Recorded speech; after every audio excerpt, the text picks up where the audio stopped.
কোরআনুল কারীমের 30 নম্বর পারা, কোরআনুল কারীমের 102 নম্বর সূরা। সূরাটা ছোট্ট সূরা, 102 নম্বর সূরা, 30 নম্বর পারা। সূরাটার নাম হলো তাকাসুর। এই সূরার আমি তেলাওয়াত করছি। সূরাটার মধ্যে মোট 8টা আয়াত, শুধু 8 আয়াত, ছোট সূরা। ইনশাআল্লাহ অল্প একটু সময়ের মধ্যে আমি এই সূরাটার সংক্ষিপ্ত তরজমা এবং তার সাথে প্রাসঙ্গিক অল্প কয়েকটা কথা বলি। আল্লাহ আমাদেরকে তৌফিক দেন। সবাই আন্তরিকভাবে শুনেন। আবারও অনুরোধ করতেছি, ডানে বামে কথা বইল না ভাই। নওজোয়ান ছেলে, তোমরাও মনোযোগ দিয়ে শুনো বাপ, আল্লাহ তোমাদেরকে বরকত দিবে। এই সূরাটার একটা ফজিলত হলো, এই সূরার 8টা আয়াত মাত্র। প্রিয় নবী সাল্লাল্লাহু আলাইহি ওয়াসাল্লাম বলছেন, যে ব্যক্তি এই সূরা তাকাসুর একবার তেলাওয়াত করবে তো আল্লাহ তাআলা তাকে 1000 আয়াত তেলাওয়াত করার সমপরিমাণ সওয়াব দান করবে। তার মানে এই সূরাটা কোরআনুল কারীমের প্রায় 6 ভাগের 1 ভাগ, 1/6, মানে 6 ভাগের 1 ভাগের সমান প্রায় এই সূরায়ে তাকাসুর। এই সূরাটা আল্লাহ তাআলা কেন নাজিল করলেন, একটা ছোট্ট কথা শানে নুজুল বুঝলে আপনি বুঝবেন কেন নাজিল করলেন। রাসূলুল্লাহ সাল্লাল্লাহু আলাইহি ওয়াসাল্লামের জামানায় মক্কার সবচেয়ে গুরুত্বপূর্ণ থাকাকালীন মক্কার সবচেয়ে বড় গোত্রের নাম ছিল কুরাইশ। এটা আপনারা জানেন কিনা? নবীজির বংশই হলো কি এই কুরাইশ বংশ। তো এটা হলো মূল বংশের মূল গোড়া, একটা বড় গোড়া। বাকি এর অধীনে আরো ছোট ছোট গোত্র ছিল, শাখা। কথা বুঝছেন? আমার দাদা ধরেন মূল ছিল আমগো বাড়ি, তো এখন দাদার বাচ্চা ছাড়া 4 জন, মানে আমার দাদার ছেলে। তো এখন ওনাদেরও সংসার বড় হয়ে যাওয়াতে আমার জেডার বাড়িও একটা নামে পরিচিত, আমগো বাড়িও একটা নামে পরিচিত, এমন হয় না? আলগা আলগা হয়ে গেছে এখন বড় ফ্যামিলি। জেডারও মনে করেন 6-7 জন সন্তান, তাদের ছেলে পেলে নাতি নাতনি মিল্লা, তারা এক বাড়ি, আমরা এক বাড়ি, কিন্তু যদিও আমার দাদার বংশ আমরা এরকম আর কি। তো কুরাইশের অনেক শাখা গোত্র ছিল, কুরাইশের অধীনে আবার ছোট ছোট গোত্র। এদের একটা অভ্যাস ছিল, এরা প্রতিনিয়ত অবসর হইলেই তারা নিজেদের মধ্যে তর্ক বিতর্ক করত। নিজেদের অর্থ সম্পদ, ক্ষমতা, প্রভাব, প্রতিপত্তি, সন্তানাদি, বংশধর কার কদ্দুর বেশি, দুনিয়ার ফুটাঙ্গিরি, এগুলা নিয়ে মাতব্বরি করত, অহংকার করতে আর বলতো, হিসাব দিত। হ্যাঁ বেটা, আমার চাচা এই, আমার স্বাস্থ্য ভাই একজন ডিসি, একজন এসপি, একজন হেই, আমরা বলে না এরকম মানুষ। অর্থাৎ এরা আপনার গর্ব অহংকার করত, সম্পদ নিয়ে, বংশধর নিয়ে, নিজেদের ক্ষমতা প্রভাব প্রতিপত্তি নিয়ে হিসাব দিত যে আমার এই, আমার এই, আমার এই। তো আরেক গোত্রের লগে, যার লগে তর্ক করতো, তারাও বলতো বেটা আমগোই তান আছে, আমগো এই, আমগো হেই। তো এগুলা তারাও বলতো।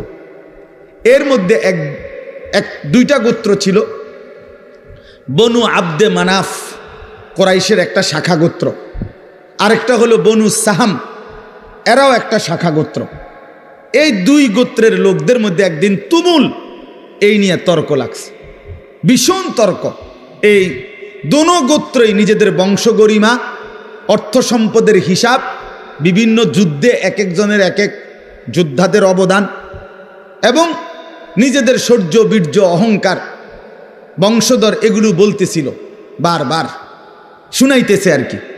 হেরাও কইতেছে, বনু সাহাম, বনু আব্দে মানাফ, দোনো পক্ষ বলতে বলতে অবস্থা দাঁড়াইছে এই, ওই বনু সাহাম গোত্র যারা, তারা দেখছে যে হিসাবে বনু আব্দে মানাফের সংখ্যা বাইরে গেছে, মানে বেশি হয়ে গেছে।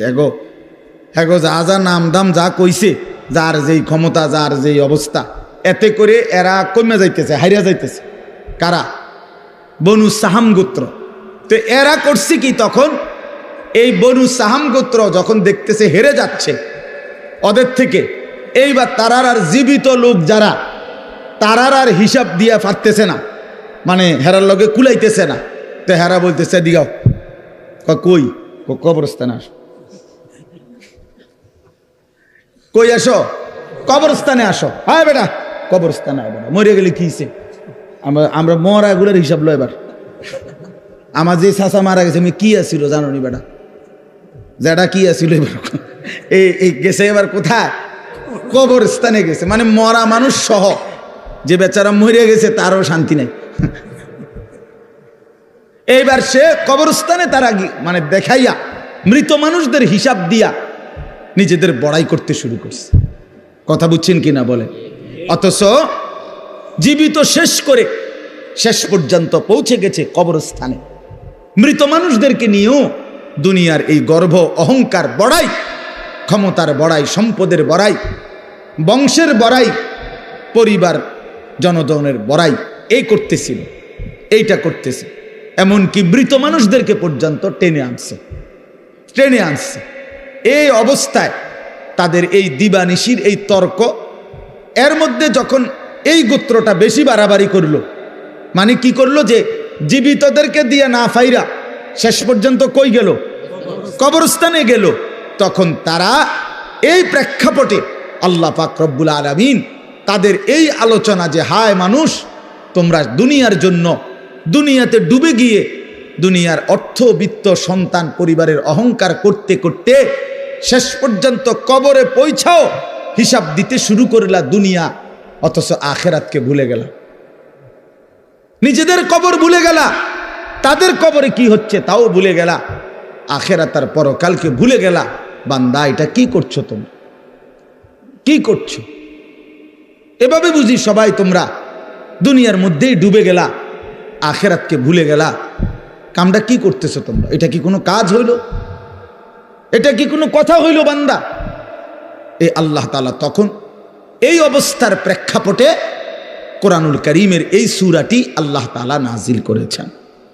সূরাটির নাম কি? তাকাসুর। বলেন তো সবাই। 102 নম্বর সূরা। কত নম্বর? 30 নম্বর পারা, 102 নম্বর সূরা। শুনলে ভালো বাপ, আপনি যদি আগের থেকে সিদ্ধান্ত নেন আপনি বুঝতেন না, তো আপনি জীবনেও বুঝতেন না। আর যদি আপনার দিলে থাকে আল্লাহর কথা আমার জন্য বুঝার জন্য, আল্লাহর কসম, আপনি যদি একেবারে গণ্ডমূর্খ হন, টিপসই দেন, নামও লিখতে পারেন না, আল্লাহর কসম কোরআন আপনার জন্য সহজ। প্রিয় ভাই, তোমরা যারা স্কুলে পড়ো, কলেজে পড়ো, বন্ধু আমার, তোমাদের যতগুলো বই পড়ছো তার চাইতেও কোরআন সহজ। কোরআন সহজ। কোরআনুল কারীম তোমার বাংলা, অঙ্ক, ইংরেজি, পদার্থ, জীববিজ্ঞান বইয়ের চাইতেও সহজ বুঝার জন্য আল্লাহ তাআলা সহজ করে দিয়েছে। ওয়ালাকাদ ইয়াসসারনাল কুরআনা লিযিকর ফাহাল মিন মুদ্দাকির।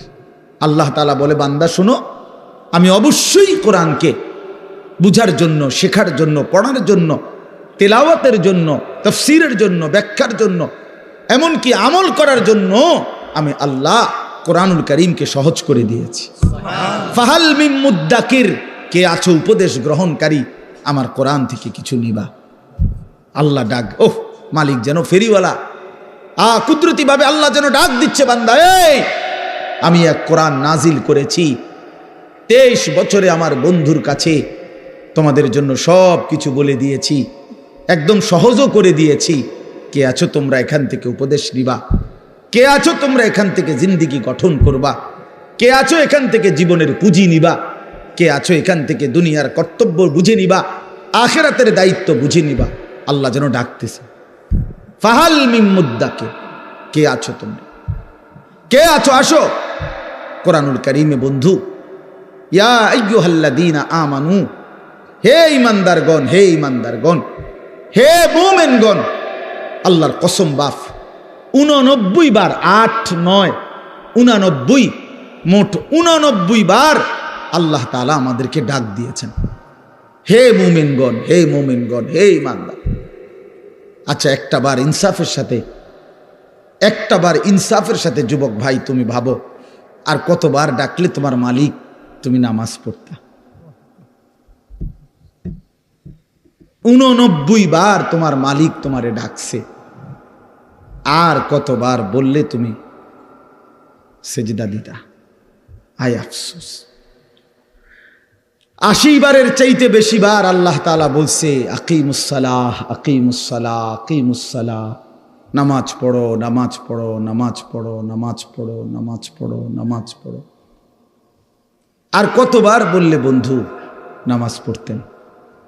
আপনারা যারা নামাজ পড়েন, নামাজ বয়সী অনেক লোক, যে মা নামাজ পড়ে না, যে বোন নামাজ পড়ে না, যে যুবক ছেলে কিশোর ছেলে তুমি মুসলমানের ঘরে জন্ম নিয়ে নামাজ পড়ো না, তোমার আল্লাহ তোমার কাছে জানতে চাচ্ছে। কোরআন শরীফের একটা স্পষ্ট আয়াত আছে, একটা আশ্চর্য কথা শোনো ভাইয়া। কোরআন শরীফে 29 নম্বর পারায় একটা সূরা আছে, সূরায়ে মুরসালাত।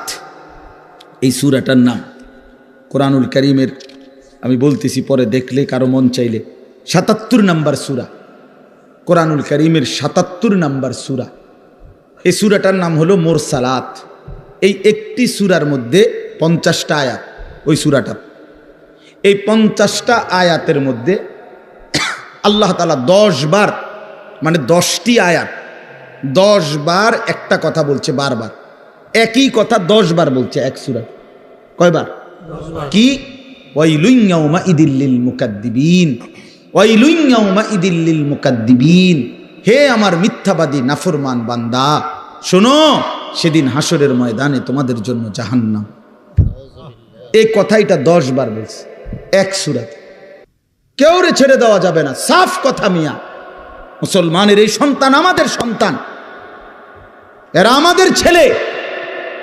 16 বছর, 14 বছর, 18 বছরের বাপ, মুসলমানের বাচ্চা লাগাম ছাড়া এক জিন্দেগি যাপন করতেছে। মা বাবা, অভিভাবক, এলাকার মানুষ, কারো কোনো তত্ত্বাবধান বলতে কিচ্ছু নাই। একটা মোবাইল আর ছেলেটা নিজে জন্তু জানোয়ারের মতো জিন্দেগি কাটাইতেছে। নিজের মতো খায়, নিজের মতো চুল রাখে, নিজের মতো জামা পরে, সারা রাত উলঙ্গ ছবি দেখে, অনলাইনে লাখ লাখ টাকা জুয়া খেলে, মেয়ের পিছনে ঘুরে উলঙ্গ দৃশ্য দেখে। এটা জানোয়ারের জিন্দেগি ছাড়া অন্য কোনো জীবন হতে পারে না বেটা। এটা মানুষের বাচ্চার জীবন নয়, এটা মুসলমানের সন্তানের জীবন নয় বেটা। মুসলমান এত পাগল না, মুসলমান এত ছাগল না।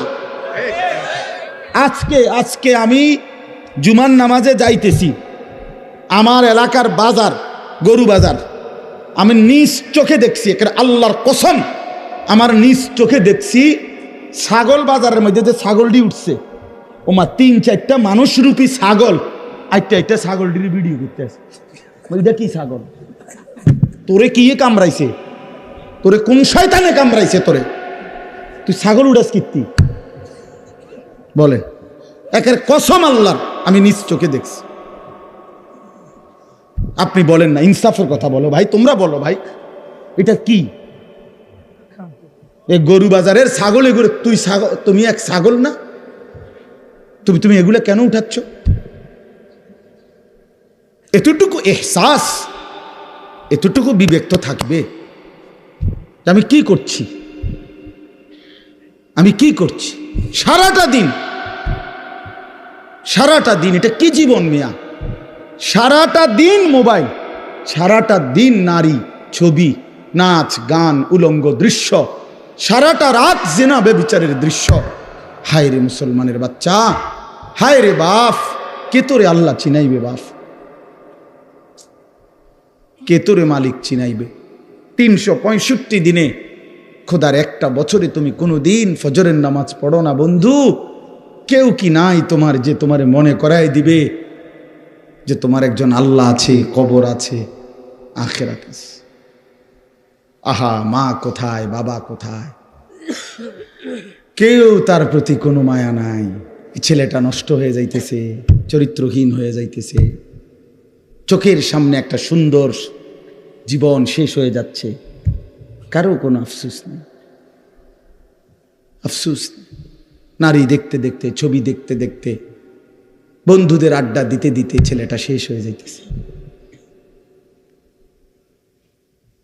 আমরা বুঝি না বাপ? তোমগো চেহারা দেখলেই তো বোঝা যায়, চুল দেখলেই তো বোঝা যায়, তোমাদের সুরত দেখলেই তো বোঝা যায় কয়জন নামাজ পড়ো আর কয়জন পড়ো না।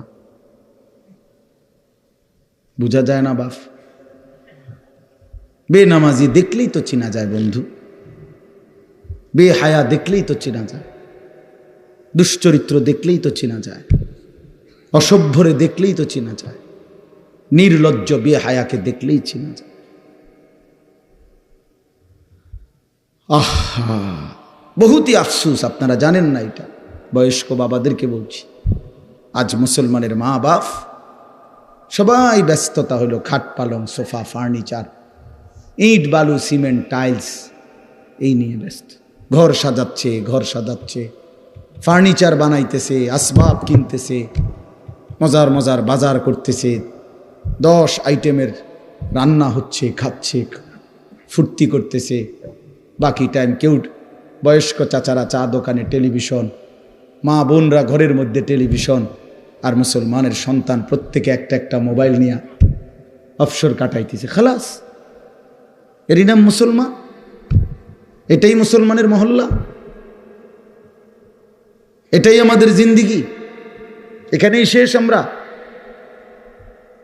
তো বলতেছিলাম আল্লাহ তাআলা বলছে, বান্দা ফাবিআইয়ি হাদিসিন বাদাহু ইউমিনুন। এই কথাটা বলতেছিলাম যে এই সূরা মুরসালাতের মধ্যে আল্লাহ তাআলা 10 বার বলছে ওয়াইলুন ইয়াউমাইদিল লিল মুকাদ্দিবিন, তোমরা যারা মিথ্যাবাদী নাফরমান পাপী, শোনো তোমাদের জন্য সেদিন জাহান্নাম। এই 10 বার বইলা আমার ভাই, আমি যে কথাটা বলতে চাচ্ছি, প্রিয় সন্তান, আমার ছেলেরা আমার, শোনো বাপ, আল্লাহ তাআলা লাস্ট কথাটা সূরাটা শেষ করছে একটা কথা বইলা শেষ, ফাবিআইয়ি হাদিসিন বাদাহু ইউমিনুন। আল্লাহ বলছে আমার বান্দা এরপরে আর কেমনে বললে, আর কতবার বললে, আর কোন কথা বললে, আর কোন কিতাব নাজিল করলে, তুই আমার বান্দা, তুই আমার কথা শুনতি, আমি বুঝলাম না বান্দা, আর কেমনে বললে বুঝতি? 89 বার ডাক দিয়েও তোর কলিজাটা নরম করতে পারলাম না, 80 বারের চাইতে বেশি বার নামাজের কথা বলেও তোর দিল নরম করতে পারলাম না। এক সূরাতে 10 বার তোকে 50 আয়াতের মধ্যেই 10 বার বলে তোরে জাহান্নামের ভয় লাগাইতে পারলাম না। ফাবিআইয়ি হাদিসিন বাদাহু ইউমিনুন, এরপরে আর কি বললে বান্দা, আর কেমনে বললে, এই কিতাবের চাইতে আর কোন কিতাব নাজিল করলে তুই আমার কথা মানতি বান্দা? বল না বান্দা, বলো ছেলের, একটা ছেলে বলো বাপ, একজন ছেলে বলো দোস্ত, তোমার মালিক আর কতবার বললে তুমি নামাজ পড়তা? এই কোরআনের চাইতে দামি আর কোন কিতাব নাজিল করলে তুমি নামাজ পড়তা? এর চাইতে উত্তম এত কতবার বললে? আল্লাহর নবী সাল্লাল্লাহু আলাইহি সাল্লাম, আল্লাহর কসম বন্ধু, উম্মতের আমল নামা নবীজি সাল্লাল্লাহু আলাইহি সাল্লাম হাসরের ময়দানে দেখবে, নবীজির সামনেও আমল নামা নবী হাতে নিবে, দেখবে। যখন আমল নামা হাতে নিয়ে দেখবে নবী, পৃষ্ঠার পর পৃষ্ঠা ফজরের নামাজ নাই, 5 ওয়াক্ত নামাজ নাই, হালাল রিজিক বলতে কিছু নাই, 30 বছর সুদের টাকা, ঘুষের টাকা, কিস্তির টাকা, 30 বছর ধরে নাচ গান নাটক সিনেমা, ঘরে টেলিভিশন, বাজারে টেলিভিশন, স্ত্রী বেপর্দা, ছেলেটা নামাজ পড়ে না, মেয়েটা পর্দা করে না, নিজে বিড়ি সিগারেটের মধ্যে আসক্ত, কারো নামাজ নাই, বন্দিগি নাই, কোরআনের তিলাওয়াত নাই। এই আমল নামা দেখে আল্লাহর কসম নবী জিজ্ঞাসা করবে, উম্মত এত বড় বেইজ্জতি তুই আমারে কেমনে করলি? উম্মত আমার সামনে এটা তুই কি দিলি? তুমি কি জানো উম্মত, আমি 23টা বছর টানা তোর জন্য কেঁদেছিলাম উম্মত, আমি এমন কাঁদা কাঁদছি রে উম্মত তোদের জন্য, এশার নামাজের পরে দাঁড়াইছি, ফজরের আজান পর্যন্ত আমি আমার মালিকের কাছে তোদের জন্য, উম্মতের জন্য চোখের পানি ফেলে কাঁদছিলাম। আমার এত চোখের পানি তোর দিল গলাইতে পারলো না। আমি তায়েফের পাথরের আঘাতে আমার পিঠটা চালনির মতো ছিদ্র ছিদ্র হয়ে গেছে রক্তে, আমি বুকে পেটে 2টা পাথর বাঁধছি ক্ষুধার কষ্টে, আমি উহুদের দান শহীদ করা রক্তে উহুদের ময়দানে পড়েছিলাম বেহুশ হয়ে। আমার ঘরের চুলায় 3 মাস রান্নার জন্য কোনোদিন চুলায় আগুন জ্বলে নাই। আমার এত চোখের পানি, এত রক্ত, এত ক্ষুধার কষ্ট, কিছুই তোর মন গলাইতে পারলো না, তোরে সেজদা দিতে পারলো না। এটা আমার সামনে কি আনলা? আমি এই আমল নামা নিয়ে আল্লাহর সামনে কেমনে দাঁড়াবো? আমি কেমনে বলবো আমার মালিকের কাছে আমি কি সুপারিশ করব?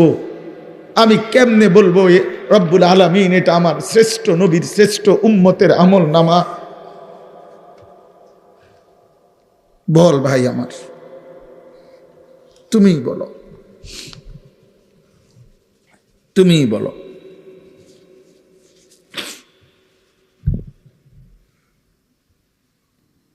এত বিপুল পরিমাণ মুসলমান আমরা, 92% চাইতে বেশি মুসলমান আমরা, অথচ তারপরেও ইসকনের উগ্র হিন্দু সন্ত্রাসীরা আমার মুসলমান ভাইয়ের জবাই করে ফেলছে, রক্ত লাল করে ফেলছে জমিন। এতটা সাহস এই জমিনে কেমনে হলো? আমাদের ঈমান কোথায়? আমাদের হিম্মত কোথায়? আমাদের আওয়াজ কোথায়? এজন্য দোস্ত আমার, ছেলেরা, এই বন্ধুর কথা মনে রাখো। আর যদি কোনোদিন বলতে নাও পারি তো আজ বললাম, যদি সুযোগ না পাই তো একবারই বললাম। ফিলিস্তিনের মুসলমান আজীবন রক্ত দিবে, তুমি আজীবন মোবাইল টিপবা, এটা কোনো জীবনের শেষ কথা না। রোহিঙ্গা মুসলমান আজীবন কষ্ট পাবে, আর তুমি জীবন ভর শুধু মোবাইল টিপবার এই রঙের ঘুড়ি উড়াইবা না। প্রিয় ভাইয়া, এমনটা নাও হতে পারে, এমনটা নাও হইতে পারে। ফিলিস্তিন যদি জমিনের উপরে, তো বাংলাদেশও জমিনের উপরে, নাকি বাংলাদেশ আসমানে? তাইলে পৃথিবীর এক প্রান্তে মুসলমান নির্যাতিত হলে, পৃথিবীর এক প্রান্তে মুসলমানের রক্ত লাল হলে, আরেক প্রান্ত আমরা নিরাপদ থাকি কেমনে? আমরা নিরাপদ আছি কিভাবে ভাইয়া? কিসের উপরে ভর করে? কে তোমাদেরকে আশ্বাস দিল তোমাদের এই অব্যাহত গুনাহ, নারী, ছবি, এই অসৎ আড্ডা, এই মোবাইলের দিন রাতের এই আসক্তি, এক ওয়াক্ত নামাজ না পড়া, কখনো ফজরের নামাজ না পড়া, এটা তোমাদেরকে আগামী দিনে স্বস্তিতে থাকতে দিবে, নিরাপদে জমিনে থাকতে দিবে? এই গ্যারান্টি কে দিল বন্ধু? যুবক বলো, ভাইয়া, কিশোর বলো, তরুণ ছেলে বলো। যদি পারতাম তোমারে বুকে জড়াইয়া ধরে কতক্ষণ কাঁদতাম যে কেন নামাজ পড়ো না, কেন আল্লাহরে সেজদা দাও না। আল্লাহ আমাদেরকে মাফ করে দেন। আমারও কথা হলো, আমরা চিল্লাইয়া যাই, যে কয়দিন হায়াত আছে, সুযোগ আছে, বলেই যাই, আল্লাহর কথা বলেই যাই। আল্লাহ তাআলা আমাদের প্রত্যেকের উপরে দয়া করেন। ছেলেরা, ফিরতে শিখো। রাসূলুল্লাহ সাল্লাল্লাহু আলাইহি সাল্লামের সামনে কেমনে দাঁড়াবেন? আপনারা যারা, মাওলানা ইয়াহিয়া বলতেছিল আপনাদেরকে, মাওলানা বহু দরদ করে বলছিল এতক্ষণ, দাড়ি কাটাই চেহারা নিয়ে কিভাবে দাঁড়াবেন? 60 বছরের বৃদ্ধ বাবা বিড়ি সিগারেটের এই দুর্গন্ধওয়ালা মুখ নিয়া প্রিয় নবী সাল্লাল্লাহু আলাইহি সাল্লামের সামনে কেমনে দাঁড়াবেন? 40 বছরের সুদের টাকা নিয়া নবীর সামনে কেমনে দাঁড়াবেন? 30 বছরের লাগাতার টেলিভিশন চলছে যেই ঘরে, আপনারা ফ্যামিলির সদস্যরা নবীজির সামনে কেমনে দাঁড়াইবেন? 25 বছর ধরে, 40 বছর ধরে যে মা, যে বোন কোনোদিন পর্দা করে নাই, সেই বেপর্দা বোন নবীজির সামনে সুপারিশের জন্য কেমনে দাঁড়াবে? কোনোদিন ফজরের নামাজ পড়ে না যে মানুষটা, সে রাসূলুল্লাহ সাল্লাল্লাহু আলাইহি সাল্লামের সামনে কেমনে দাঁড়াবে? সুপারিশ কেমনে চাইবে বলে? দাঁড়াবে কিভাবে? এজন্য আজকে নিয়ত করি, আজকে নিয়ত করি যে ইনশাআল্লাহ 5 ওয়াক্ত নামাজ পড়ব ইনশাআল্লাহ। ছেলেরা বলো বাবা, ইনশাআল্লাহ। নওজোয়ান সাথী নিয়ত করো বাপ, ইনশাআল্লাহ। হিম্মত করো, পারবা ইনশাআল্লাহ। তুমি পারবা, তুমি যুবক পারবা ইনশাআল্লাহ। নওজোয়ান তুমি পারবা ইনশাআল্লাহ। তুমি সেজদা দিলে আল্লাহর আরশ কাঁপা উঠবে ইনশাআল্লাহ, ইনশাআল্লাহ। তোমার আওয়াজে, তোমার হুঙ্কারে, তোমার সেজদায়, তোমার আল্লাহু আকবারের ধ্বনিতে ইসকনের গুন্ডারা হেরে যাবে, ইসকনের সন্ত্রাসীরা হেরে যাবে। ইসকনের জমিন না এটা, এটা ইমানদারের জমিন, এটা মুসলমানের জমিন, এটা কালেমার জমিন, এটা হকের জমিন। এই বাংলার জমিনে ইসলামের পতাকা উড়বে, কালেমার পতাকা উড়বে। এই ভারতীয় আধ্যাত্মবাদের, ভারতীয় এই পৌত্তলিকদের কোনো ষড়যন্ত্র বাংলাদেশের জমিনে বাস্তবায়ন হবে না। যুবক দাঁড়ায় চিৎকার বড় বলো ইনশাআল্লাহ। দাঁড়াও নওজোয়ান, দাঁড়াও জওয়ান, দাঁড়াও জওয়ান, দাঁড়াও জওয়ান। হুশিয়ার সাবধান, ইসলামের দালালেরা হুশিয়ার সাবধান, ইসলামের দালালেরা হুশিয়ার সাবধান, ভারতের দালালেরা হুশিয়ার সাবধান। আরো জোরে বলো, আরো জোরে বলো। ভারতের দালালেরা হুশিয়ার সাবধান, ইসলামের দালালেরা হুশিয়ার সাবধান। ইসলামের দালালেরা হুশিয়ার সাবধান। ঠিক আছে, থামো। ইসলাম জঙ্গি, ইসলাম জঙ্গি, ইসলাম জঙ্গি, ইসলাম জঙ্গি, ইসলাম জঙ্গি, ইসলাম জঙ্গি, ইসলাম জঙ্গি, ইসলাম জঙ্গি, ইসলাম জঙ্গি। থামো, থামো। ঠিক আছে, এটা আল জিহাদ, আল জিহাদ। তরিকুলা, তরিকুলা, আল জিহাদ, আল জিহাদ, তরিকুলা। হ্যাঁ যুবক, রক্তই সমাধান, শাহাদাতের খুনই সমাধান। কোন হিন্দু বেঈমান এই জমিনে আমরা কোনোদিন তাদের উপরে কোনো জুলুম করি নাই। বাংলাদেশের জমিনে আবহমান কাল ধরে হিন্দুরা আমাদের সাথে শান্তিপূর্ণভাবে অবস্থান করছে, কারো উপরে আমরা জুলুম করি নাই। 5ই আগস্টের পরে আমার মুসলমান সন্তানরা হিন্দুদের মন্দির পাহারা দিছে। বেঈমানে ইসকনের বেঈমানরা তার বদলায় আমার ভাইরে জবাই করে দিছে, জবাই করে দিছে। এই ছিল মন্দির পাহারার বিনিময়? এই কি ছিল বিনিময়? আমরা তো কোনোদিন জুলুম করি নাই, কোনোদিন জুলুম করি নাই। বাংলাদেশে আমাদের কত বড় বড় উলামায়ে কেরাম আমাদের জাতির রাহবারদেরকে বারবার জেলখানায় নিছে। আমাদের আল্লামা মামুনুল হককে জেলে নিছে, আমাদের আল্লামা সাখাওয়াত হোসেন রাজিকে জেলে নিছে, আমাদের গাজী ইয়াকুব উসমানী ভাইকে জেলে নিছে, আমাদের শত শত উলামায়ে কেরামকে জেলে নিছে। কই আমরা তো কোনোদিন কারো গলায় ছুরি চালাই নাই।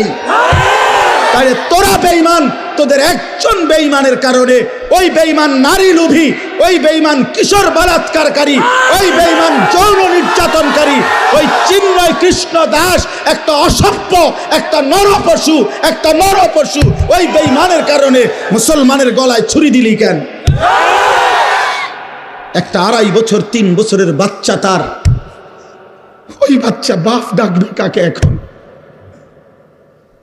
অ্যাডভোকেট সাইফুল ইসলাম আলিফের 3 বছরের একটা বাচ্চা আছে, ওর স্ত্রী 3 মাসের সন্তান সম্ভবা,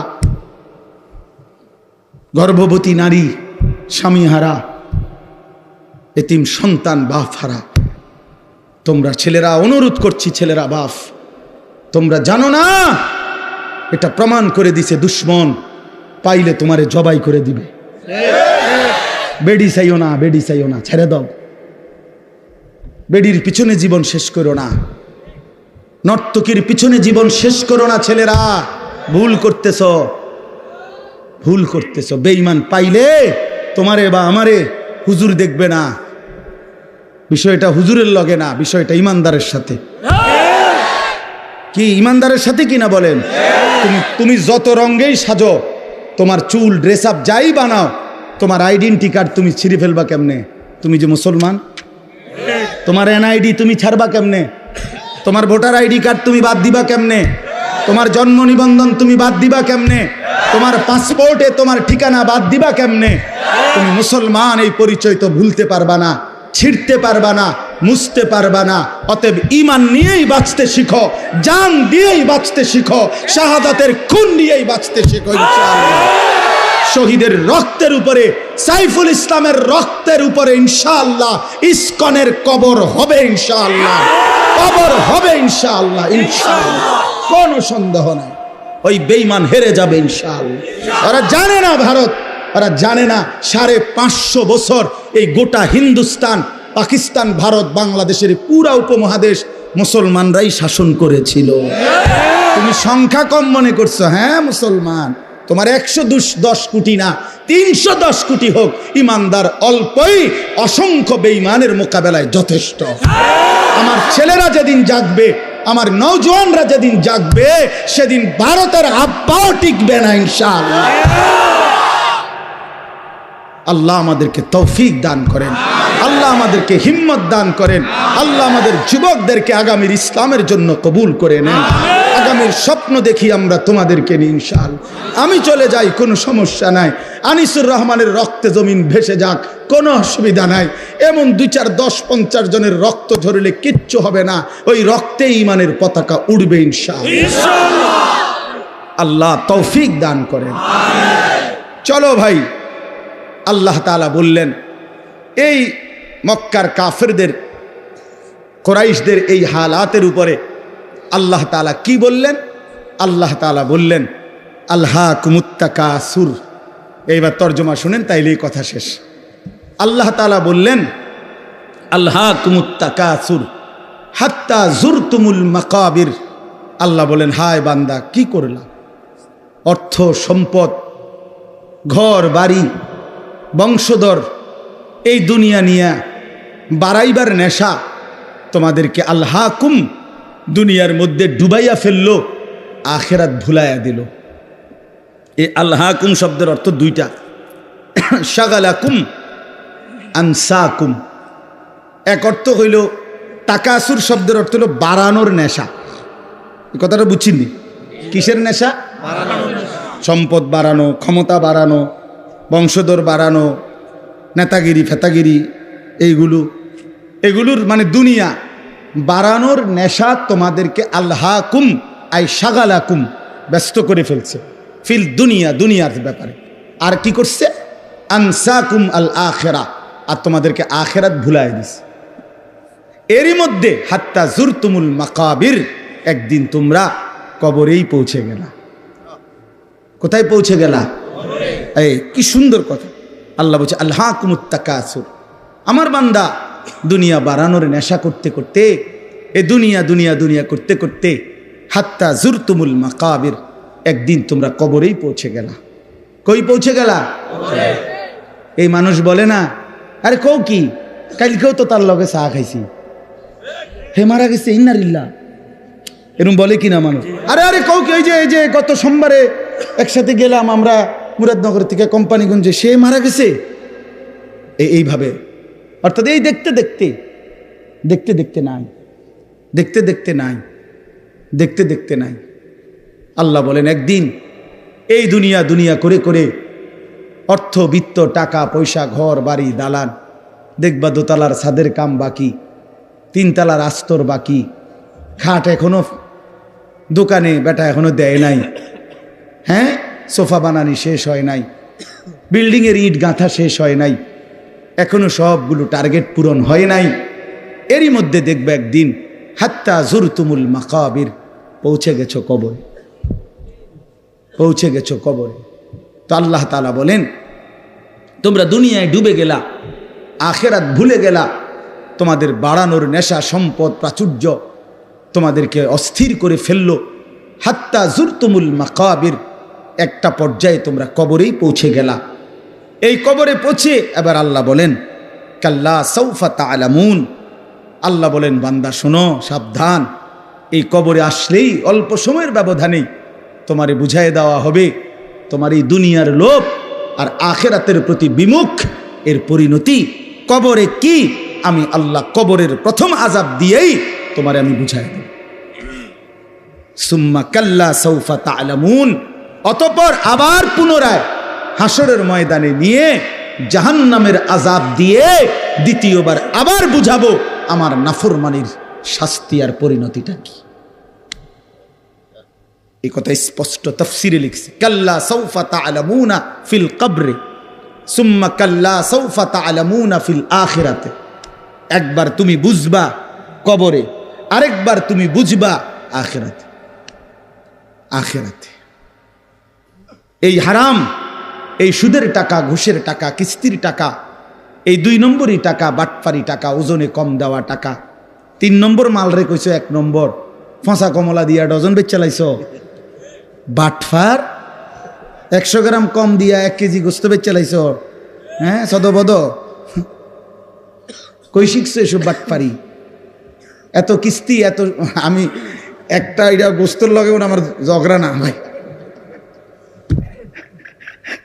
ঠিক আছে সবটির মধ্যেই আছে নাকি মানে অর্থ হইল গোস্ত দো আন্দারে লয় কাজ হয়েছে এটা করতেছি না কথার কথাই বললাম আর কি মানে উদ্দেশ্য হইল এইভাবে 900 করে ওজনে কম দিয়ে কাস্টমারকে ঠকাইয়া সুদে কিস্তিতে লোনে ঘুষে মিথ্যায় যা রোজগার করলা বান্দা দুনিয়া দুনিয়া শুধু দুনিয়া দুনিয়া শুধু দুনিয়া দুনিয়া আহা মুসলমান শুধু দুনিয়ার জন্য আজীব আমার কাছে বিশ্বাস করেন আমার মনটা দোয়া চায় হুজুর দোতলার ছাদ ডালাই দোয়া করে দেয় একটা মোটরসাইকেল কিনছি দোয়া করে দেন দোয়া করে এটা এই বিটটা লইছি দোয়া করে দেন শুধু দুনিয়া সব দুনিয়া শুধু দুনিয়া এক লোক আমার ঘনিষ্ঠ একজন পরিচিত লোক ছিল বিদেশ থেকে আসছে তো আমারে খুব আবদার কইরা তার ঘরে নিছিল দাওয়াত খাওয়াইতে তো আমি গিয়া ঢুকছি তো আসছে মনে সপ্তাহ 10 দিন হবে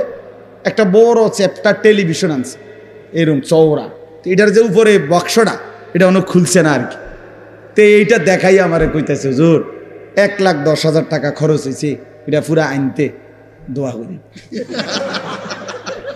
একের বিশ্বাস করে আমিও দোয়া করছি আমি বলছি ভাই আমি দোয়া করি আপনার ঘরে যেন 24 ঘন্টা একটা সেকেন্ডের জন্য কারেন্ট না যায় আপনার বউ বাচ্চা যেন 24 ঘন্টা নাচ গান সিনেমা নাটক যেন দেখতে পারে দেখতে দেখতে যেন তারা কোনো ক্লান্ত না হয় এবং কোনো অসুবিধা না হয় যেন আপনার টেলিভিশনে যেন কোনো ডিস্টার্ব না হয় এইভাবে অনেকক্ষণ 2-3টা বলার পরে সে বলতেছে হুজুর বেশি রাগ হয়ে গেছেন নাকি কারণ দোয়ার ডকে তো তাই বুঝছে যে বুঝেন নাই কথাটা দোয়ার শব্দেই তো তাই আন্দাজ করছে যে অবস্থা তো খুব খারাপ তা আমি বললাম আপনি তো কইছেন দোয়া করতাম তো আমি কি কইতাম টেলিভিশনের দোয়া তো আপনি এগুলোই যে টেলিভিশন যাতে ঠিকমতো চলে নাহলে কি দোয়া করতাম তার মানে পরে লজ্জা পাইছে বুঝছে যে না কথাটা আসলে ভুল বলে ফেললাম তা আমার বাপ শুধু দুনিয়া চাইলেন আল্লাহ নবী সাল্লাল্লাহু আলাইহি সাল্লাম বলেন ইয়াকুলু ইবনু আদামা মালি ওয়া মালি হায় বনি আদম সারাক্ষণ কেবল বলো আমার মাল আমার মাল আমার মাল আমার মাল ওয়া হাল্লাকা মিন মালিকা ইয়া ইবনা আদম নবীজি বলেন কোথায় তোমার মাল বনি আদম রাসূলুল্লাহর হাদিস এই বেটা মাল কই তোমার এই বাড়ি তো সাথে নিয়ে যাও এই 10 শতক জায়গা তোমার সাথে নিয়ে যাও এই সোফাইগুলো তোমার এগুলো সাথে করে নিয়ে যাও কবরে তোমার তোমার না বললা ওয়া হাল্লাকা ইয়া ইবনা আদম মিন মালিক কই তোমার মাল কোথায় বান্দা হে বনি আদম কই তোমার মাল রাসূলুল্লাহর হাদিস এটা এরপরে নবী বলেন শুনো তোমার মাল কেবল 3টা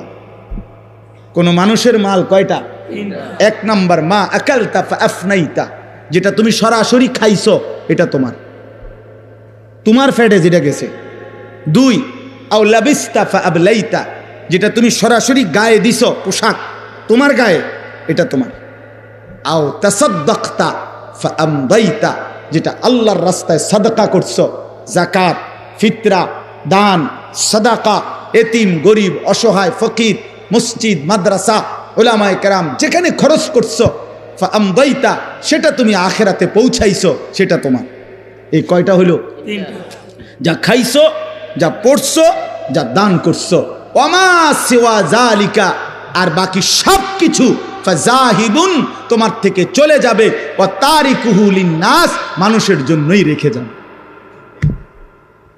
কি অসাধারণ হাদিস কি সুন্দর নবী বুঝাই দিয়েছেন রাসূলুল্লাহ সাল্লাল্লাহু আলাইহি সাল্লাম বলেন লাউ আন্না লি ইবনি আদামা ওয়াদিয়াম মিন যাহাবিন নবীজি বলেন কোন বনি আদমকে যদি একটা পাহাড় স্বর্ণ দেওয়া হয় লা আহাব্বা আন ইয়াকুনা লাহু ওয়াদিয়ানে সে চাইবে 2টা পাহাড় স্বর্ণ ওয়ালান ইয়ামলা আফাহু ইল্লা তুরাব এরপরে নবীজি বলেন শোনো তার মুখ ভরবে না নাফরমানের দুনিয়া লুভির মুখ ভরবে না পেট ভরবে না ইল্লা তুরাব কবরের মাটি দেওয়া পর্যন্ত ঠিক তার মুখে যখন কবরের মাটি পুরাবে তখন তার পেট ভরবে মুখ ভরবে ওয়ালান ইয়ামলা আফাহু, তার মুখ ভরবে না, ইল্লা তুরাব। এজন্য বাপ আল্লাহ তাআলা বললেন আলহাকুমুত তাকাসুর হাত্তা যুরতুমুল মাকাবির, দুনিয়ার লোভ, দুনিয়ার লোভ, আখিরাত থেকে ভুলে যাওয়া, এটা তোমাদেরকে দুনিয়া ব্যস্ত করে দিল, আখিরাত ভুলে দিল। একদিন তোমরা কবরস্থানে পৌঁছে জানতে পারবা তোমাদের এই নাফরমানির পরিণতি কি, আবার হাসরের ময়দানে জানতে পারবা। আমার ভাই, এজন্য কবরের আযাব বড় বেশি ভয়ানক, বড় বেশি ভয়ানক। আল্লাহর নবী সাল্লাল্লাহু আলাইহি সাল্লাম বলেন, তিনটা প্রশ্নের জবাব যে কবরে দিতে পারবে না, নবীজি বলেন আল্লাহ তাআলার পক্ষ থেকে বলা হবে ফাফরিশুহু মিনান নার ওয়ালবাসুহু মিনান নার ওয়াফতাহু লাহু বাবান ইলান নার। এই ফেরেশতারা, নাফরমানের কবরে জাহান্নামের বিছানা বিছিয়ে দাও, জাহান্নামের পোশাক পরিয়ে দাও, জাহান্নাম বরাবর দরজা খুলে দাও। এই হলো এক, ফেরেশতারা এটা করবে। 2 নাম্বার, আল্লাহর নবী সাল্লাল্লাহু আলাইহি সাল্লাম বলেন ওয়ায়ুদাইয়াকু লাহু কবরুহু। 2 নম্বরে প্রিয় বন্ধু আমার, আল্লাহ রসুল বলছে কবর তারে একটা চাপ দিবে, কবরের মাটি সংকীর্ণ হয়ে যাবে, ডান পাশের মাটি বাম দিকে, বাম দিকের মাটি ডান দিকে, এভাবে চলবে। আল্লাহ রসুল খোদার কসম বাফ, আমি যদি সামনে যাইতে পারতাম তাহলে বলতাম তোমার কাছে। আল্লাহ নবী সাল্লাল্লাহু আলাইহি সাল্লাম বলছে উম্মত, কবর এত জোরে চাপ দিবে নাফরমানকে, ডান পাশের হাজরের পাজরের এই হাড্ডি এগুলা ভাঙ্গা বাম দিকে ঢুকে যাবে, বাম দিকের গুলো ডান দিকে ঢুকবে। কিভাবে? নবীজি বলছে হাত্তা তাখতালিফা আদলাউহু। আমাদের উস্তাদ আমগরে মাদ্রাসায় পড়াইবার সময় বুঝাইছিলেন যে নবী বলছেন এইভাবে 2 আঙ্গুল এগুলো যেমন একটা আরেকটার মধ্যে ঢুকে যায়, আল্লাহর কসম পাজরের হাড্ডি এ পাশের গুলো এই পাশে এইভাবে ঢুকে যায়। প্রিয় বন্ধু আমার, ভাবতে শিখো। 3 নাম্বার, রাসূলুল্লাহ সাল্লাল্লাহু আলাইহি সাল্লাম বলেন ওয়ায়ুদরাবু লাহু, একজন ফেরেশতা আসবে তার কবরে। ফেরেশতা 2 গুণের অধিকারী একজন ফেরেশতা আসবে নাফরমানের কবরে। গুণটা কি? ওহুয়া আ'মা ওয়া আসাম্মু, সে অন্ধ বধির। ওই ফেরেশতা কানেও দেখে না, চোখেও শোনে না। এই ফেরেশতা আইসা ইউদরাবু লাহু বিমিতরাকাতিম মিন হাদিদিন, লোহার একটা হাতুড়ি গুর্জ দিয়ে তারে একটা আঘাত করবে। দরবাতান বাইনা উজুনাইহি, 2 কান বরাবর। ফায়াসিহু সাইহাতান, নাফরমান একটা চিৎকার মারবে। ইয়াসমাউহা মান ইয়ালিহি ইল্লা সাকালাইন, মানুষ এবং জিন ব্যতীত আল্লাহর সমস্ত সৃষ্টি নাফরমানের চিৎকারটা শুনতে পাবে। ইলা ইয়াউমিল কিয়ামা, এভাবে কিয়ামত পর্যন্ত, এভাবে ইসরাফিলের ফু পর্যন্ত। বন্ধু আমার, রাসূলুল্লাহ সাল্লাল্লাহু আলাইহি ওয়াসাল্লামের জামানায় যারা কবরে, তারা আজ কত বছর? ১৫০০ বছর। ইব্রাহিম আলাইহিস সালামের জামানায় যারা কবরে গেছে, তারা কবরের জীবনে পড়ে আছে আজ কত বছর? ভেবে দেখো ভাইয়া। নূহ আলাইহিস সালামের জামানায় যারা কবরে গেছে, তারা কবরের আযাব ভোগ করতেছে আজ কত বছর? সর্বশেষ যেই ব্যক্তি কবরে যাবে, উলামায়ে কেরাম, মুহাদ্দিসিনে কেরাম কেউ কেউ বলে তাকেও হয়তো কবরে অপেক্ষা করতে হবে। সর্বশেষ ব্যক্তি ৪০,০০০ বছর। তো শেষ ব্যক্তিটার কবরে যদি আযাব হয়, তো তার অবস্থা কতক্ষণ অপেক্ষা করবে কবরে? কাল্লা সাউফা তা'লামুন সুম্মা কাল্লা সাউফা তা'লামুন। এবার শেষ কথা হলো কাল্লা লাউ তা'লামুনা ইলমাল ইয়াকিন লাতারাবুন্নাল জাহিম সুম্মা লাতারাবুন্নাহা আইনাল ইয়াকিন। আল্লাহ তাআলা বড় গুরুত্বপূর্ণ এবার বলছে, বান্দা শোনো, এই কথা শেষ করে দিচ্ছি আরেকটু 5টা মিনিট। আল্লাহ তাআলা বলে, বান্দা আজকে কোরআনের মাধ্যমে, আমার রসুলের হাদিসের মাধ্যমে, উলামায়ে কেরামের এই নসিহতের মাধ্যমে যদি আখিরাত, কবর, হাসর, মিজান, ফুলসিরাতের ব্যাপারে তোমার ইয়াকিন হয়ে যেত, বিশ্বাস হইতো, তাহলে ভালো হইতো। লাউ তা'লামুনা ইলমাল ইয়াকিন, আহা বান্দা, যদি আজকে তুমি নিশ্চিত বিশ্বাস করতা, কত না ভালো হতো। কি ভালো হইতো? তাইলে এখন তো তুমি নামাজ পড়তে পারতা, হালাল খাইতে পারতা, হারাম থেকে বাঁচতে পারতা। কিন্তু যদি পাত্তা না দাও, গুরুত্ব না দাও, তো মনে রেখো লাতারাবুন্নাল জাহিম, অল্প সময় পরে একদিন হাসরের ময়দানে তুমি তোমার নিজ চোখে জাহান্নামকে দেখবে। কি দেখবা বলেন না? সুম্মা লাতারাউন্নাহা আইনাল ইয়াকিন, সেদিন দুই চোখে দেখে নিশ্চিত হবা যে জাহান্নাম কতটা ভয়ানক। আর মনে পড়বে দুনিয়ার জিন্দেগির কথা। ওয়াজিআ ইয়াউমা ইদিন বিজাহান্নাম, আল্লাহ বলে হাসরের ময়দানে জাহান্নামকে ফেরেশতারা টেনে আনবে, আর মানুষগুলো তাকাইয়া জাহান্নামের আযাবের এক নজর দেখেই ইয়াউমা ইদিন ইয়াতাযাক্কারুল ইনসান, দুনিয়ার পুরা জীবনের কথাটা তার মনে পড়বে। ওয়া আন্না লাহু যিকরা, কিন্তু মনে পড়ে সেদিন আল্লাহ বলে, এই বান্দা মনে পড়ে কি লাভ হবে? বুঝবা তো নিশ্চিত, আজ বুঝলে ভালো হইতো, কিন্তু সেদিন হাসরের ময়দানে জাহান্নামকে দেখে তুমি আইনুল ইয়াকিন, সুম্মা লাতারাউন্নাহা আইনাল ইয়াকিন, তোমার চোখে দেখা জ্ঞান হইতো। আপনাদেরকে বুঝাই, এই যে এটা যে গ্লাস আপনারা সবাই দেখতেছেন,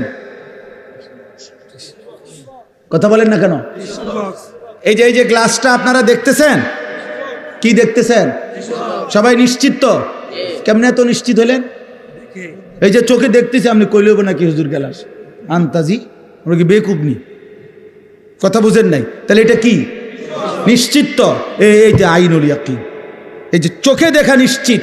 তাহলে আমি এটারে 1 কোটিবার গ্লাস কইলেও তো হইতো না। এটা কি টিস্যু বক্স? তো আল্লাহ তাআলা বলে, বান্দা জাহান্নাম তো চোখে দেখবা, সেদিন তোমার নিশ্চিত জ্ঞান হবে যে এটাই জাহান্নাম, এটাই আমার আযাবের ঘর, এটাই আমার সামনের গন্তব্য। কিন্তু সেদিন তো লাভ হবে না,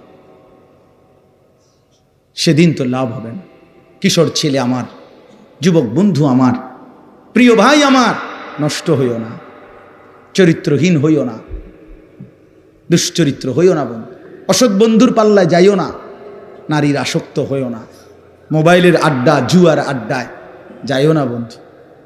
জীবনটা খুব কষ্ট হবে, এখনো আগামীতেও। সর্বশেষ কথা হলো সুম্মা লাতুসআলুন্না ইয়াউমা ইদিন আনিন নাঈম, আল্লাহ তাআলা বলেন অতঃপর হাসরের ময়দানে নিয়ে বান্দা মনে রেখো, আমার দেওয়া দুনিয়াতে আমি আল্লাহ বিন্দু বিসর্গ যত নিয়ামত দিয়েছি, আমার দেওয়া এই আসমান জমিন চন্দ্র সূর্য গ্রহ নক্ষত্র, আলো বাতাস রোদ বৃষ্টি, হাসি কান্না ফল ফুল ফসল ক্ষেত পানি সাগর নদী স্ত্রী সন্তান চোখ নাক কান হাত পাও নিঃশ্বাস, আমি আল্লাহ তাআলা যা দিয়েছি এক বিন্দু প্রতিটি বিন্দু বিসর্গ আমার নিয়ামত।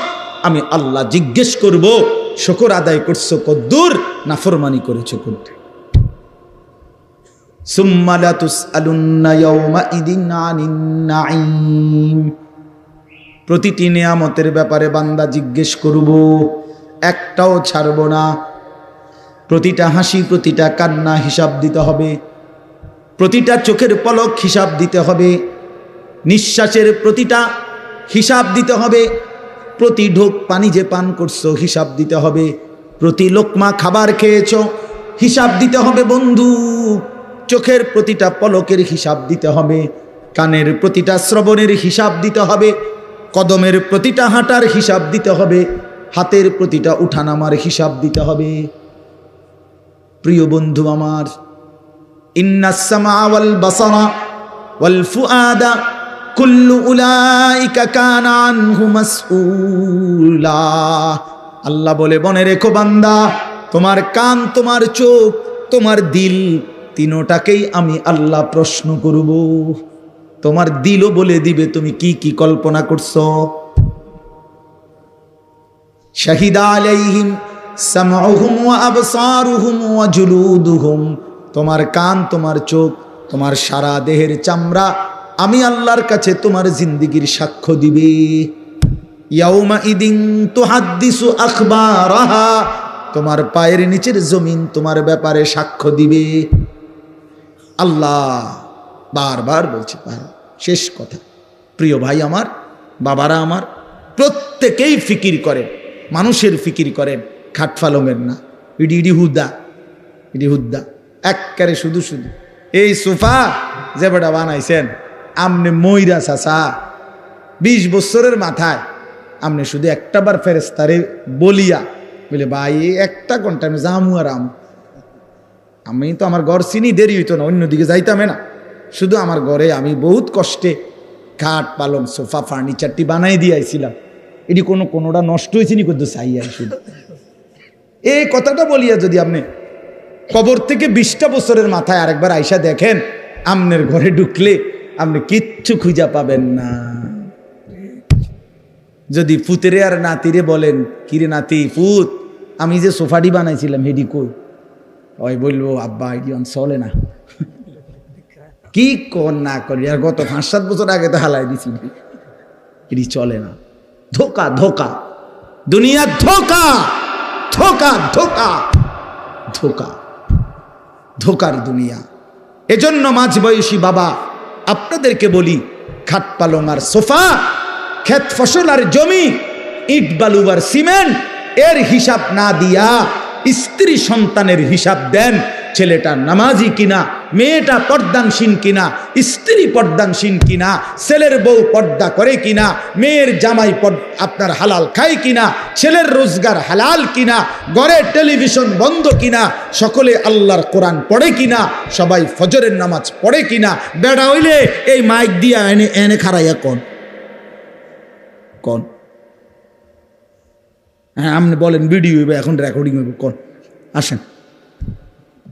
আমার আব্বা মৃত্যুর সময় আমরা 5 ভাই 3 বোন আর আমাদের ছেলে মেয়ে মিল্লা 25 জন, আলহামদুলিল্লাহ আল্লাহকে সাক্ষী রেখা বলি, এই 24-25 জন ছেলে মেয়ে নাতি নাতনি মিলে আমার আব্বা লম্বা করে বিছানো ঘরে ছিল। আব্বার চারদিকে আমরা জীবিত, তখনও শেষ অবস্থা আব্বার, আল্লাহর কোরআন পড়তেছিলাম, ছোট বাচ্চাগুলো পর্যন্ত। এই অবস্থায় আমার বাবার দুনিয়া থেকে বিদায় নিছেন। আমি আমার মারে বলছিলাম, মা আপনি কাঁদেন না মা, একটু পরে বাফেরে কবরে যদি ফেরেশতা প্রশ্ন করে মান রব্বুক, তোমার রবকে, তো আমার বাপ বলবে ফেরেশতা রবের কোরআন পড়ার জন্য 25 জনকে জমিনের উপরে রাইখা আসছি, রব চিনব না কেন রে বেটা, রব চিনব না কেন, রব চিনব না কেন, আল্লাহকে চিনব না কেন, মালিক কেমনে না চিনে, মনিব কেমনে না চিনে বাপ। এজন্য আজকে নিয়ত করি আমরা ইনশাআল্লাহ সেজদা করবো ইনশাআল্লাহ। ছেলেরা ভাইয়া নিয়ত করছো নি ভাইয়া, তোমরা ভাইয়া নষ্ট হইও না ভাইয়া, লাগবে তোমরা আগামী দিনের জন্য, ইসলামে আগামীর সময়টা যে কোনো তোমার সামনে কিংবা এরপরের জেনারেশনের সামনে, সারা পৃথিবী জুড়ে আগামীর যুদ্ধ হক আর বাতিলের যুদ্ধ, আগামীর যুদ্ধ ইসলাম আর কুফরের যুদ্ধ, আগামীর যুদ্ধ মাহাদি আর দাজ্জালের মোকাবেলার যুদ্ধ। অতএব দয়া করে নষ্ট হইও না, নষ্ট হইও না, নষ্ট হইও না। বাবা ভাই সবাইকে বলি, মা বোন সবাইকে বলি, আল্লাহ তাআলা এই মাহফিল কবুল করেন, আজকের এই ইন্তজাম কবুল করেন। নওজোয়ান ছেলেরা তোমার ঘরে অনেক ধমক দিছি বাপ, তারপরেও দোয়া কইরো, আমিও তোমাদের জন্য দোয়া করি। আল্লাহ তাআলা প্রতিটা ছেলেকে ইমানদার নেককার বানায় দেন। আল্লাহ আমাদের প্রতিটা মা বাপকে কবুল করে নেন। আলহামদুলিল্লাহি রাব্বিল আলামিন। আল্লাহুম্মা আনতাস সালাম ওয়া মিনকাস সালাম, তাবারাকতা ইয়া যাল জালালি ওয়াল ইকরাম, ইয়া আরহামার রাহিমিন, ইয়া আরহামার রাহিমিন, ইয়া আরহামার রাহিমিন। রব্বানা যালামনা আনফুসানা ওয়া ইল্লাম তাগফির লানা ওয়া তারহামনা লানাকুনান্না মিনাল খাসিরিন। রব্বানা আতিনা ফিদ দুনিয়া হাসানা ওয়া ফিল আখিরাতি হাসানা ওয়া কিনা আযাবান নার। রব্বিরহামহুমা কামা রব্বায়ানি সগীরা। রব্বানা হাব লানা মিন আজওয়াজিনা ওয়া যুররিয়াতিনা কুররাতা আ'য়ুন ওয়াজআলনা লিল মুত্তাকিনা ইমামা। মওলায়ে কারীম আপনি মাফ করে দেন, রব্বে করিম আপনি মাফ করে দেন, মেহেরবান মওলা আপনি মাফ করে দেন। আগামী জিন্দেগি আপনি সুন্দর করে দেন, ঈমান আমলের দৌলত দান করেন। আল্লাহ আগামী জীবনটা কাজে লাগাবার তৌফিক দান করেন। পেছনের গুনার নাফরমানির এই জিন্দেগি আপনি দয়া করে মাফ করে দেন। আল্লাহ আগামী জীবন সুন্দর করে দেন, বাকিটা হায়াত কাজে লাগাবার তৌফিক দান করেন। আপনার গোলামি আপনার বন্দিগি করার তৌফিক দান করেন। আল্লাহ সেজদাওয়ালা কপাল বানিয়ে দেন, মাওলা জিকিরওয়ালা জবান বানিয়ে দেন, কাঁদনেওয়ালা চোখ বানিয়ে দেন, মোহাব্বতওয়ালা দিল বানিয়ে দেন। আপনার গোলামি সুন্নতওয়ালা বন্দিগিওয়ালা জীবন বানিয়ে দেন। আল্লাহ আমাদের সকলকে কবুল আর মনসুর করে নেন। সমস্ত কবরবাসীদেরকে মাফ করে দেন, সমস্ত কবরবাসীদেরকে মাফ করে দেন, সমস্ত কবরবাসীদেরকে মাফ করে দেন। কিয়ামত পর্যন্ত কবরের আযাব মাফ করে দেন, কবরগুলোকে জান্নাতের টুকরা বানিয়ে দেন, আপনার নূরে রহমত দ্বারা ভরপুর করে দেন। আল্লাহ আমরা যারা বেঁচে আছি আমাদেরকে ঈমান আমলের জীবন দান করেন। যুবক ছেলেগুলোকে নামাজি বানিয়ে দেন, নওজোয়ান ছেলেগুলোকে নামাজি বানিয়ে দেন। আল্লাহ আগামীর ইসলামের জন্য এদেরকে কবুল করে নেন, কোরআনের জন্য এদেরকে কবুল করে নেন, ইসলামের জন্য আল্লাহ আপনি কবুল করে নেন। আল্লাহ ইসলামের জন্য জান বিলিয়ে দেওয়ার সৈনিক হিসাবে কবুল করে নেন। আল্লাহ মুসলমানের সন্তানকে ঈমান আমলের দৌলত দান করেন। আমার বাবা চাচা বয়স্কদেরকে আরো বেশি নেক আমলের তৌফিক দান করেন। পর্দার আড়ালের মা বোনদেরকে পর্দা পুশিদা দান করেন। মা ফাতেমা, মা আয়েশা, রাবেয়া বসরিয়ার মতো বানিয়ে দেন। আল্লাহ আজকের এই মাহফিল খানা কবুল করে নেন, মাহফিল খানা কবুল করে নেন, মাহফিল খানা কবুল করে নেন। নওজোয়ানদের এই আয়োজনে আপনি বরকত দান করেন। এলাকার সমস্ত মানুষের ভালোবাসার মাহফিল এটা, আপনি কবুল করে নেন। একটা টাকা একটা বিন্দু সহযোগিতা যে করেছে, একটা হাসি দিয়েছে, একটা শব্দ বলে সহযোগিতা করেছে, আল্লাহ এমন প্রত্যেককে উত্তম বিনিময় দান করেন।